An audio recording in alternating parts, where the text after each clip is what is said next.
Banyak orang yang bisa bicara, tapi sedikit yang bisa menyentuh hati. Seringkali, niat baik kita ditolak bukan karena pesannya salah, tapi karena caranya yang kurang tepat. Bagaimana cara menghadapi orang yang berbeda pendapat tanpa harus kehilangan wibawa? Bagaimana cara menasihati tanpa menghakimi?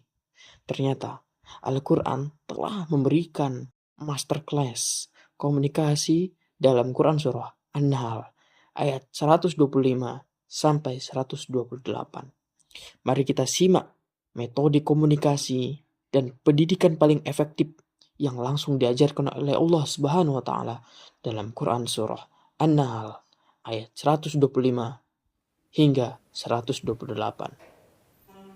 ادع إلى سبيل ربك بالحكمة والموعظة الحسنة وجادلهم بالتي هي أحسن إن ربك هو أعلم بمن ضل عن سبيله وهو أعلم بالمهتدين وإن عاقبتم فعاقبوا بمثل ما عوقبتم به ولئن صبرتم لهو خير للصابرين واصبر وما صبرك إلا بالله ولا تحزن عليهم ولا تك في ضيق مما يمكرون إن الله مع الذين اتقوا والذين هم محسنون.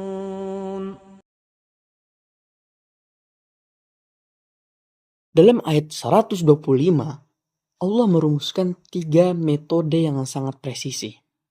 Yang pertama, bil hikmah. Buya Hamka dalam tafsir Al-Azhar menjelaskan bahwa hikmah bukan sekadar pintar, tapi kebijaksanaan untuk meletakkan sesuatu pada tempatnya. Hikmah adalah kemampuan kita membaca keadaan. Kapan harus bicara keras, kapan harus bicara lembut, dan kapan harus diam.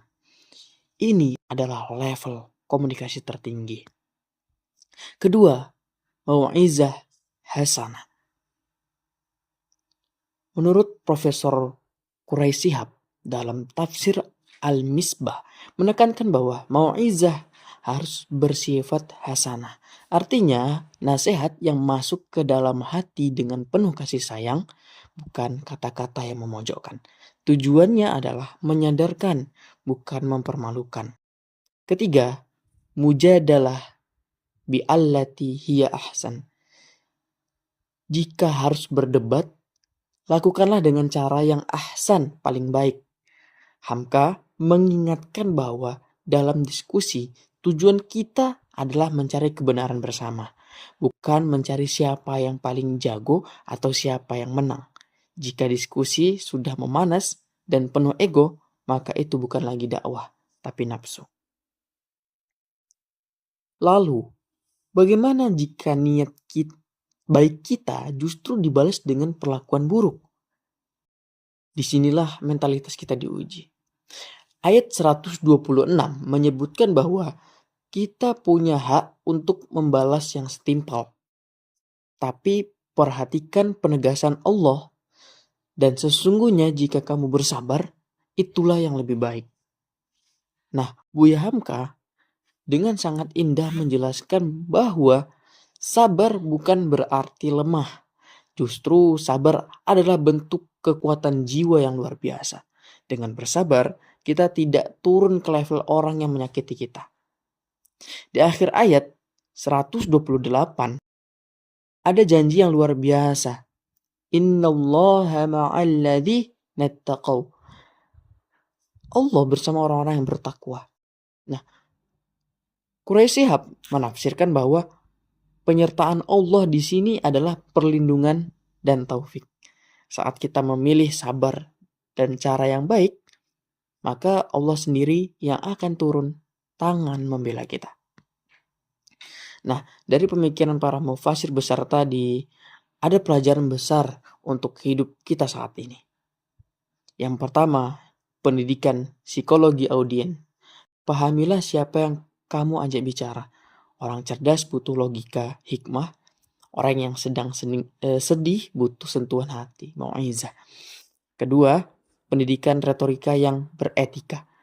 Jangan pernah gunakan kebenaran untuk menghancurkan harga diri orang lain. Sampaikanlah kebenaran dengan keindahan. Yang ketiga, pendidikan ketangguhan mental. Jadilah pribadi yang tidak reaktif.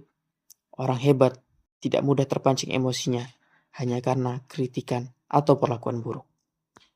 Keempat, pendidikan spiritual.